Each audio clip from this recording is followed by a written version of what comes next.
राय कृष्ण त्वदीयपदपङ्कजपञ्जरान्ते अद्यैव मे विशतु मानसराजहंसः प्राणप्रयाणसमये कफवातपित्तैः कण्ठावरोधनविधौ स्मरणं कुतस्ते नारायणं नमस्कृत्य नरं चैव नरोत्तमं देवीं सरस्वतीं व्यासं ततो जयमुदीरयेत्। श्रीलक्ष्मीनाथ समारंभां नाथया मुनिमध्यमाम् अस्मदाचार्यपर्यन्तां वन्दे श्रीगुरुपरम्पराम्। अञ्जनानन्दनं वीरं जानकीशोकनाशनं कपीशमक्षहन्तारं वन्दे लङ्काभयङ्करम्। भक्ति भक्त भगवन्ति गुरु चतुर्नाम वपुएक, इनके पद वंदन किए नाशत विघ्न अनेक। श्री श्यामा जू के पद कमल जब लग हृदय नवास, श्याम भ्रमर आवत नहीं तब लगता के पास। बोलिए वृंदावन बिहारी लाल की जय, भागवत महापुराण की जय, सुखदेव भगवान की जय। परम मंगलमय परात्पर अखिलेश्वर अचिंत कल्याण गुणगण निधान सर्वेश्वर सर्वाधिपति अकारण करुणा वरुणालय अकारण करुणा कारक सकल जन कल्लशापहारक परात्पर पर ब्रह्म सच्चिदानंद स्वरूप परम पिता परमात्मा श्री राधा गोविंद सरकार राधा रमण बाधा हरण श्री बांके बिहारी लाल, उनका यह वांगमय शब्दमय विग्रह श्रीमद् भागवत महापुराण। कोटि कोटि नमन कोटि कोटि प्रणाम इस परम पावन पुराण ग्रंथ पारमहंसों की पावन संहिता श्रीमद् भागवतम को नंद नंदन यशोदा नंदन ब्रिज नंदन देवकी नंदन श्याम सुंदर श्री कृष्ण के पाद पद्मों पर कोटि नमन नतमस्तक वंदन एवं अभिनंदन। उनकी आह्लादनी शक्ति प्राण प्रिया जगत वंदनी वृषभानुनंदनी भासुती जगदीश्वरी बरस आने वाली श्री किशोरी जी के पावन चरणार बिंदों पर कोटि प्रणति। समस्त भूतादिक सीय राम मैं सब जग जानी, करहूँ प्रणाम जोरी जुग पानी। हम सबका परम सौभाग्य कि भागवत साप्ताहिक कथा सीखने का सदसंकल्प विचार लेकर के हम और आप सब एक स्थान पर एक साथ जुड़कर इस पावन पुराण श्रीमद् भागवतम की तैयारी कर रहे हैं।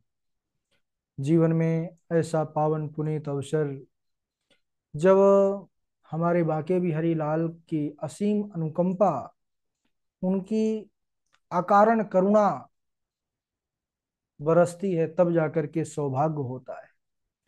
हमारे मन में यह इच्छा संकल्प शक्ति जागती है कि हमको पढ़ना चाहिए और यही सर आवत अति कठिनाई राम कृपा बिनु आई न जाए। इस मार्ग पर सब कोई नहीं चल सकता और इसमें इसमें कोई अपना बल भी नहीं है। अगर कोई यह कहे नहीं नहीं हम तो ये कर रहे हैं या हम भागवत कथा कर रहे हैं, सीख रहे हैं, पढ़ रहे हैं, तो भागवत जो यानी भगवान की कथा तो केवल भगवत भगवत कृपा से ही प्राप्त हो सकती है, उसमें अपना कोई बल नहीं है। राम कृपा बिनु आई न जाई। और इस समय हम सब बड़े ही पावन प्रसंग चरित्र पर चर्चा कर रहे हैं।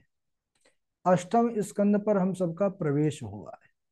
अष्टम स्कंद भागवत महापुराण में बड़ा ही महत्वपूर्ण स्थान रखता है और अष्टम स्कंध को मनवंतर कहा गया है। मनवंतर से स्पष्ट हो रहा है कि इसमें मनुओं का ही वर्णन है। 14 मनु होते हैं, तो उनके ही कार्यकाल कौन कौन से मनु हुए, किसमें भगवान ने कौन सी लीला की। वैसे तो विस्तार पूर्वक तो सैकड़ों वर्षों में केवल एक मनु का कार्यकाल है, उसकी कथा नहीं कही जा सकती। तो संक्षिप्त में महाराज परीक्षित को सुखदेव भगवान सुना रहे हैं।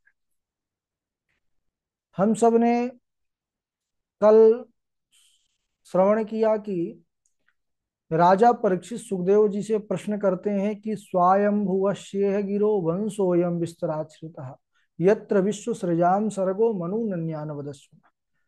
कहते हैं कि गुरुदेव आपने मुझे महाराज मनु के वंश का वर्णन तो सुनाया, अब मुझे आप अन्य मनुओं का वर्णन भी सुनाइए। कितने मनु होते हैं और कौन कौन मनु हुए। तब सुखदेव जी कहते हैं, परीक्षित 14 मनु होते हैं, और सबसे पहले मनु कौन हुए? स्वायंभू और मनु सतरूपा, जिनते भई नर सृष्टि अनूपा। जहां से मानवीय सृष्टि का शुभारंभ हुआ, जिन मनु महाराज ने किया, उनका नाम स्वयंभू मनु, वो पहले मनु हुए, स्वयंभू मनु और उनकी जो धर्म पत्नी शतरूपा। अब इनके बाद जो दूसरे मनु हुए वह अग्नि के पुत्र हुए, जिनका नाम था स्वारोचिस। तीसरे प्रियव्रत के पुत्र उत्तम नाम के मनु हुए। हम सब ने पहले श्रवण किया ना, प्रियव्रत उत्तानपाद। तो इन प्रियव्रत के उत्तम, तामस, श्वेत नामक 3 पुत्र हुए। तो वही उन्हीं उत्तम की बात हो रही है कि तीसरे प्रियव्रत के पुत्र उत्तम नाम के मनु हुए। चौथे उत्तम, तामस, श्वेत 3 हुए थे ना, तो जो चौथे मनु हुए वही उत्तम के भाई तामस नाम के मनु हुए। और इस मनवंतर में भगवान ने बड़ी सुंदर लीला की, हरि अवतार लेकर के ग्राह से गजेंद्र की रक्षा की। ग्राह यानी मगर, गजेंद्र यानी हाथी, और हाथियों का जो राजा हो गज इंद्र, गजों में जो राजा वह है गजेंद्र। तो बोले महाराज, एक हाथी पर, एक पशु पर भगवान ने कैसे अनुग्रह किया? राजा परीक्षित का ऐसा प्रश्न हुआ। तब सुखदेव जी इस कथा को सुनाते हैं कि भगवान ने कैसे जो है लीला किया। तो ये चौथे मनवंतर की कथा है, तामस नाम के मनवंतर में। उन्होंने कथा सुनाना प्रारंभ किया। आसीद गिरिवरो राजन त्रिकूट इति विश्रुता, क्षीरोदेनावृतः श्रीमान योजनायुतमुच्छ्रितः। आसीद गिरिवरो राजन त्रिकूट इति विश्रुता। क्षीर सागर से लगा हुआ एक पर्वत है जिसका नाम है त्रिकूट। त्रिकूट नामक पर्वत पर एक गजेंद्र निवास करता था। उस पर्वत की तलहटी पर बड़ा भारी जो है तो स्थान था वह जंगल का। और उस पर्वत पर, उसकी कंदराओं पर अनेकों सिद्ध साधक लोग भी निवास करते थे। अब एक बार क्या हुआ? अच्छा, यह गजेंद्र इतना बलवान था कि इसकी मादक गंध मात्र से ही बड़े बड़े सिंह आदि वह दूर भाग जाते थे वन को छोड़ करके। अब जब इसके पास इतना अपार बल था, तो जितने भी हाथी आदियों का जो झुंड होता था सब इसके आगे पीछे ही लगा रहता था, सब इसके पास ही रहते थे, निर्भय हो रहते थे कि ये है तो कोई हमको फिक्र नहीं है। अब एक बार गर्मियों का समय था, जल की तलाश में भटकता भटकता यह बहुत दूर निकल गया और एक जगह पर बढ़िया सुंदर सरोवर को देखा तो प्रसन्न हुआ। उस सरोवर में पहुंचा, उसने जी भर के जल पिया और उसके बाद स्नान करने लगा। अपनी सूंड पर जल भर भर करके और अपने परिवार, पत्नी, बच्चे हैं, सब पर उनको नहलाने लगा, सूंड में जल भर भर के एकदम क्रीड़ा करने लगा। अब क्रीड़ा चल रही थी उसकी, उसी समय एक विशाल बलवान ग्राह आया। एक मगर ने आकर के उस गजेंद्र का पैर पकड़ लिया। अच्छा, उसको अपने बल का भी थोड़ा सा तो रहता ही है, बड़ा गर्व था उसको अपने बल का। तो पहले जब वो उस ग्राह ने पैर पकड़ा तो गजेंद्र ने कहा कि शायद इसको पता नहीं है, यह मुझे कोई साधारण गज समझ लिया है, अभी मैं इसको बताता हूँ, अपने इसको बल का पराक्रम दिखाता हूँ। तो उसने युद्ध किया। अब दोनों में पहले तो युद्ध चलता रहा। अब इसको ये था कि मैं जीत जाऊंगा, लेकिन सज्जनों, जब इसको यह लगा, लड़ते लड़ते कई हजार वर्षों तक दोनों में युद्ध चला, क्योंकि बहुत बलवान था यह ग्राह भी और बहुत बलवान था वह गजेंद्र भी। तो कभी गजेंद्र ग्राह को बाहर ले आता जल से खींच करके, और कभी वह जो ग्राह था वह गजेंद्र को जल में खींच लाता। अब ग्राह था जलचर प्राणी, गजेंद्र था थलचर। तो जल में जल चर की तो ज्यादा शक्ति रहेगी। तो बल की अधिकता के कारण अब इधर ग्राह वो गजेंद्र जो था उसकी जो पावर एनर्जी, जो उसका बल था वो कम पड़ने लगा। अब उसको लगा कि अब मैं डूबने वाला हूं। अरे गजे और उग्राह लड़े जल भीतर, गजे और उग्राह लड़े जल भीतर, लड़ते लड़ते गजे हारायण, श्रीमन नारायण नारायण नारायण। अच्छा, अब जब समझ गए कि मैं हारने वाला हूं, तब अपने साथी संबंधियों से, अपने पत्नी पुत्रों से सहायता मांगा उसने। अब देखिए, जब मुसीबत की घड़ी, दुख की घड़ी आती है, तभी हमको अपनों की पहचान हो पाती है। इसीलिए जीवन में विपरीत परिस्थिति का आना भी एक अच्छा संदेश होता है। गजेंद्र को अभी ये कभी सोचा भी नहीं था कि जिनके लिए मैं सदैव बड़े बड़े जो है तो सिंहों से भिड़ जाता हूं इनकी रक्षा के लिए, और कभी ये मेरी सहायता ना करेंगे, उसके मन में नहीं था। तो जैसे ही उसको लगा कि अब मैं डूबने वाला हूं, उसने कहा बचाओ। तो हाथी हथनियों ने जो है तो आगे बढ़ करके सूंड से पकड़ना, खींचना प्रारंभ किया। लेकिन जब उनको लगा कि ये तो जाएगा, हम भी साथ में मारे जाएंगे, तो उन्होंने छोड़ दिया और कहने लगे जाओ, तुम्हारी मृत्यु आई है, तुम मरो, हमको नहीं मरना। और अपने ही परिवार वाले महाराज पीछा दे करके भागने लगे। तब गजेंद्र को बड़ा भारी दुख हुआ और उसके मन में अद्भुत जो है तो वैराग्य उत्पन्न हुआ। स्वार्थ रथ संसार की, यही पुरानी रीत, सुख में सब अपने बने, दुख में त्यागे मीत। आराम के साथी क्या क्या थे, जब वक्त पड़ा तब कोई नहीं, सब दोस्त हैं अपने मतलब के, दुनिया में किसी का कोई नहीं। गुरु नानक देव जी इसी संबंध में बड़ा सुंदर भाव देते हैं। प्रीतम जान लियो मन माही, अपने सुख से ही जग बंध्यो, को काहू को नाही। सुख में आन मिलही, सब बैठत रहत चहु दिस घेरे, विपत पड़त सब ही छाड़त, को न आवत नेरे। विपत पड़त सब ही छाड़त, को न आवत नेरे। आज विपत्ति पड़ी है गजेंद्र पर, तो विपत पड़त सब ही छाड़त, सारे गजेंद्र के परिवार वालों ने साथ छोड़ दिया। को न आवत नेरे, कोई नेरे यानी नजदीक नहीं आ रहा। तो अब उसको लगा कि भाई, मैं जिनके कारण लगा रहा, ये तो सच्चे साथी ही नहीं थे। तब पता चलता है कि सच्चा साथी कौन है।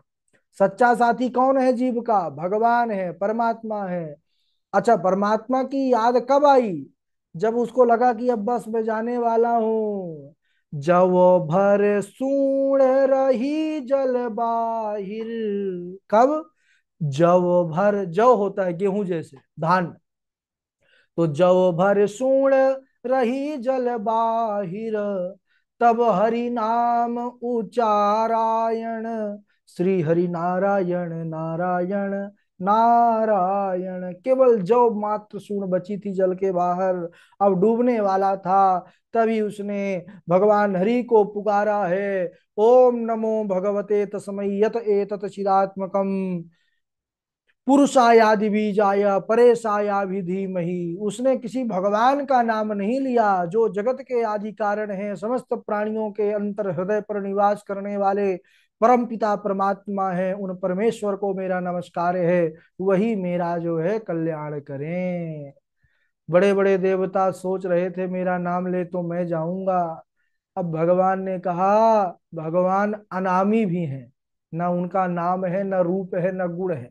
क्योंकि भगवान जब सगुण रूप में आते हैं तो नाना रूप और गुणों वाले हो जाते हैं। नाना नामों वाले हो जाते हैं, सहस्त्र नाम भी कम पड़ जाते हैं महाराज।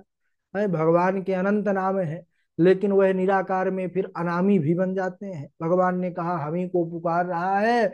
भगवान इतने दयालु है कि गजेंद्र की पीड़ा देखी नहीं गई। तुरंत माता लक्ष्मी भोजन की थाल रखी थी प्रभु के सामने, पाइए भगवान ने एक नेवाला लिया था, तैसे ही गजेंद्र ने हरि पुकार दिया है, हरि रक्षा करो। तैसे ही भगवान खड़े हो गए। माता लक्ष्मी ने हाथ पकड़ लिया, प्रभु कहाँ जा रहे हैं बिना भोजन किए? हाथ पकड़ कमला कहे कहाँ जात हो नाथ। हाथों कमला ने सुनी थी सुनी गजराज। भगवान को इतनी तीव्रता थी, भगवान को इतनी आतुरता थी अपने भक्त के पास जाने की, उस भक्त को संकटों से उबारने की, कि हाथी का, अब हाथी बोलने में कितना समय लगता है विचार करिए, हाथी सेकंड भी नहीं लगता है। और हाथी कहा तो नारायण, लक्ष्मी नारायण, वो लक्ष्मी मैया के पास वैकुंठ में बोले हैं, और इधर जैसे ही थी बोले तैसे ही गजेंद्र के सामने आ गए। तो यहां से तात्पर्य यह है कि भगवान इतने भक्त के संकट को हरने के लिए इतने आतुर होते हैं, कितना कम समय भी नहीं लगता उनको। लेकिन गजेंद्र जैसी पुकार भी तो हो। अगर भगवान को पुकार करना है तो गजेंद्र वाली पुकार करना पड़ेगा। भगवान प्रकट हो गए हरि अवतार लेकर, बोलिए हरि भगवान की जय। अब इधर महाराज जैसे ही देखा है, गजेंद्र ने भगवान आ गए, समझ गया सुनेरी मैंने निरबल के बलराम। सुनरी मैंने निरबल के बलराम। जिसके कोई नहीं है उसके भगवान है। भगवान सामने आ गए। अब इधर गजेंद्र विचार कर रहा है कि मैं भगवान को क्या दूं। भगवान के पास तो सब कुछ है, वो सबको देने वाले हैं दाता एक राम भिखारी सारी दुनिया। तो भिखारी दाता को क्या दे सकता है? गजेंद्र यहां पर बड़ा चिंतन किया है। और हम सबको भी समझना चाहिए कि भगवान को क्या प्रिय है, क्या देने से भगवान अत्यधिक प्रिय होते हैं। तो गजेंद्र विचार कर रहा है एक पशु होकर के, हम सब मनुष्य हैं। क्या विचार कर रहा है? रत्नाकरस्त्वं गृहं पत्नी च पदमा देयं किमस्ति तुभ्यं जगदीश्वराय। आभिरवाम नयनारितमानसाय दत्तम मनो यदुपते कृष्ण गृहण। गजेंद्र विचार कर रहा है अगर रत्न राशि दूं तो रत्नाकर समुद्र, रत्नाकर का पर्यायवाची जो है समुद्र का है, तो समुद्र तो इनका निवास स्थान है जहां से रत्न राशियां प्रकट होती हैं। अगर मैं इनको धन दूं तो धन की जो देवी लक्ष्मी है इनकी पत्नी है, तो मैं क्या दूं इनको? विचार करने के बाद स्मरण आया इनके पास एक चीज नहीं है, इनके पास मन नहीं है। क्यों? अरे मन तो उन गोप कुमारियों ने चुरा लिया है। इसलिए भगवान को हम अपना मन दें। भगवान को मन से समर्पित हो जाना ही सबसे बड़ा भगवान को उपहार है। बाकी और कोई कुछ नहीं दे सकता है, क्योंकि भगवान का ही सब है। मन आपका है, भगवान को समर्पित कर दो, कल्याण हो जाएगा। और उसने मानो अपना जो है मन रूपी सुमन भगवान के चरणों में समर्पित किया कि धन्य हो प्रभु, आपकी सदा ही जय हो। इस प्रकार भगवान नारायण ने गजेंद्र को बाहर निकाला है और अपने चक्र सुदर्शन से ग्राह का सर अलग किया है धड़ से, और गजेंद्र को मुक्त किया है। और इधर ग्राह भी उद्धार हुआ है। इसके बाद भी बड़ी पावन कथा है। ग्राह का पूर्व जन्म समझेंगे जो गजेंद्र से पहले ही भगवान के धाम को गया, और फिर ये गजेंद्र की भी कथा सुनेंगे कि ये कैसे जो है तो इतना बड़े सौभाग्य को प्राप्त किया। समय हो चुका है इसलिए आज यहीं तक। बोलिए वृंदावन बिहारी लाल की जय। बारी बारी से सभी लोग श्लोक सुनाएंगे। सर्वप्रथम हमारे झाजी है। झाजी के बाद आगे सौम्या शुक्ला जी हैं, जीवेश जोशी जी हैं, शिवानी मिश्रा जी हैं, डॉक्टर वैशाली जी हैं, तृष्णा जी हैं, मनोज जी हैं, मनमोहन द्विवेदी जी हैं, आकांक्षा शुक्ला जी हैं, कृष्णा जी हैं, पंडित पवन जी हैं, और नीरज दुबे जी हैं, हर्षिता जी हैं, निरंजन जी हैं, उज्जवल मोहनदास जी हैं, अरविंद शर्मा जी हैं, मठाधीश सौरभ महाराज हैं। चलिए। राधे राधे गुरु जी। हाँ।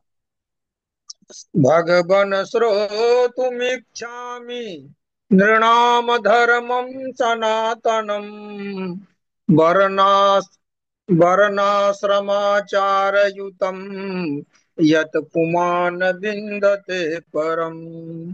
भगवन् श्रोतुमिच्छामि नृणाम धर्मं सनातनम् वर्णाश्रमाचारयुतम् यत् पुमान् विन्दते परम्। समोदमस्तपः शौचम् सन्तो सन्तोषः शान्तिरार्जवम् ज्ञानं दयाच्युतात्मत्वम् ज्ञानं दयाच्युतात्मत्वम् सत्यं च ब्रह्मलक्षणम् ज्ञानं दयाच्युतात्मत्वं सत्यं च ब्रह्मलक्षणम्। न शिष्याननुबध्नीत ग्रन्थान्नैवाभ्यसेत् बहून् न व्याख्यामुपयुञ्जीत न व्याख्यामुपयुञ्जीत नारम्भा नारभेत् क्वचित्। राधे राधे गुरु जी। हाँ जी। डॉक्टर वैशाली जी। जी राधे राधे गुरु जी। राधे राधे। यदि दास्यस्याभिमतान् वरान् मे वरदोत्तमम् भूतेभ्यः सृष्टेभ्यो मृत्युर्मा भून्मम प्रभो नान्तर्बहिर्दिवा नक्तमन्यस्मादपि चायुधै न भूमौ नाम्बरे मृत्युर्न नरैर्न मृगैरपि यदा देवेषु वेदेषु गोषु विप्रेषु साधुषु धर्मे मयि च विद्वेष स वा आशु विनश्यति। राधे राधे गुरु जी प्रणाम। हाँ, राधे राधे। इति पुंसार्पिता विष्णु भक्तिश्चेन्नवलक्षणा क्रियते भगवत्यद्धा तन्मन्येधीतमुत्तमम्। श्रवणं कीर्तनं विष्णु स्मरणं पादसेवनम् अर्चनं वन्दनं दास्यं सख्यमात्मनिवेदनम्। यदि सर्वगतं विष्णुं मन्यमानो न पायिनम् इति तेनैव सत्येन जीवनं त्वेते पुरोहिताः। राधे राधे। हाँ, राधे राधे। हाँ, सुनाइए आगे। आप। राधे राधे गुरु जी प्रणाम। जी मनमोहन जी। ब्रह्मणं ज्ञानसम्पन्नं विष्णोर्भक्तं महात्मनः आयन्तं वीक्षणोत्तिष्ठेत् साधुखैः परिभूयते ये पारमेष्ठं धिगणमति तिष्ठन्ति न कञ्चन प्रत्युतिष्ठेदिति ब्रूयोर्धर्मं ते न परं विदुः न विप्रगोविन्दगवीश्वराणाम् भवन्तु भद्राणि नरेश्वराणाम् आचारो आचार्यो ब्राह्मणो मूर्तिः पिता मूर्तिः प्रजापते भ्राता मरुत्पते मूर्तिर्माता साक्षात् चितेस्तनु। राधे राधे गुरु जी प्रणाम।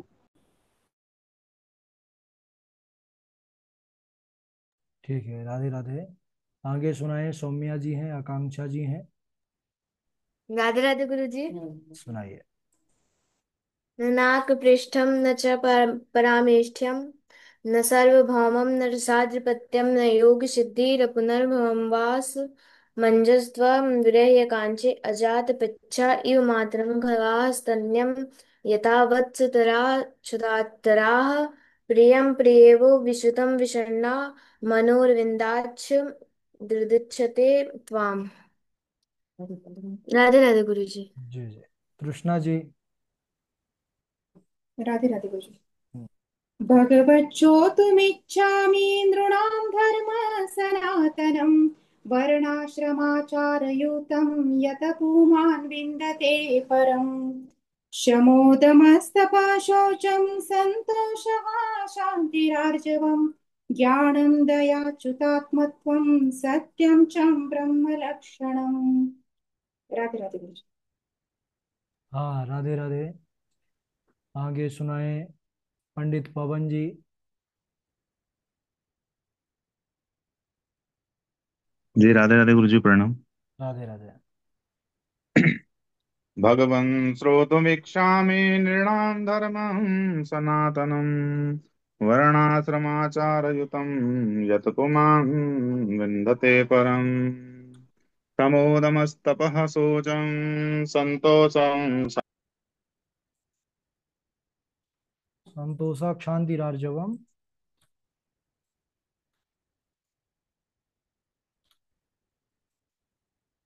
आवाज नहीं आ राधे रही। राधे। राधे राधे गुरुदेव। हाँ कृष्णा जी सुनाइए। भगवतोऽक्षोक्तुमिच्छामि नृणां धर्म सनातनं वर्णाश्रमाचारयुतं यत् पुमा विन्द्यते परम् शमोदमस्तपः शौचं सन्तोषशान्तिराजवं ज्ञानं दयाच्युतात्मत्वं सत्यं च ब्रह्मलक्षणं न शिष्याननुबतनीत ग्रन्थानैवाभ्यसेद्बहुन् न व्याख्यानुपयुञ्जित नारम्भ्या नारभेत् क्वचित्। राधे राधे गुरुदेव। राधे राधे गुरुदेव। हाँ राधे राधे कृष्णा, बहुत अच्छा आपने सुनाया। और नीरज दुबे जी और मनोज जी।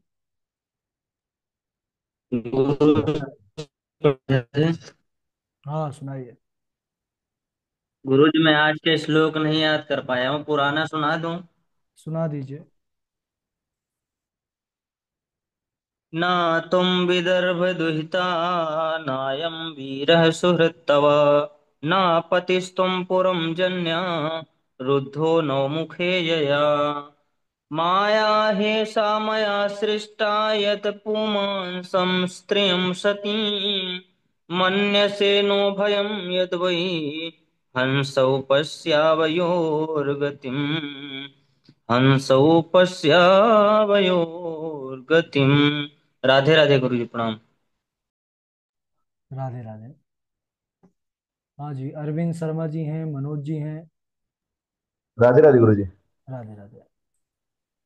त्वं जीवनामृतो मां कदर्थि सत्यं भक्तिशासनमति चरसि प्रमत्तस्य च ते करोमि चिकित्सां दण्डपाणिरिवः त्वयोदितं व्यक्तमवेप्रलब्धं भर्तु समे स्याद् यदि वीरभारः गन्तुर्यदि स्यात् दधिगम्यमद्वा पीवेतराशौ न विदां प्रबादा नाहं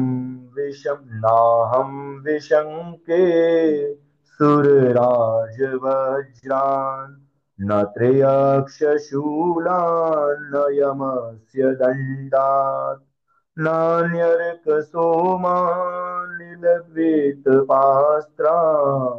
शङ्के भृशं ब्रह्मकुलावमानात्। राधे राधे गुरु जी। हाँ राधे राधे। और आगे सुनाए अरविंद शर्मा जी हैं, हर्षिता जी हैं, निरंजन जी हैं। राधे राधे गुरु जी प्रणाम। सुनाइए। नातदुदा नातदुदास्यते सूर्यो न शशाङ्को न पावकः यद्गत्वा न निवर्तन्ते तद्धाम परमं मम। ततः परं तत् परिमार्गतव्यं यस्मिन् गता न निवर्तन्ति भूय अजामेकां लोहितशुक्लकृष्णां बहवी प्रजा सृजमाना स्वरूपा अहन्यानि भूतानि गच्छन्ति यममन्दिरम् एषा जीवितुमिच्छन्ति किमाश्चर्यमतः परम् अहो असाधु साधूनां साधुलिङ्गेन न स्तव्य असाध्वकार्यभर्तानां भिक्षोर्मार्गप्रदर्शितः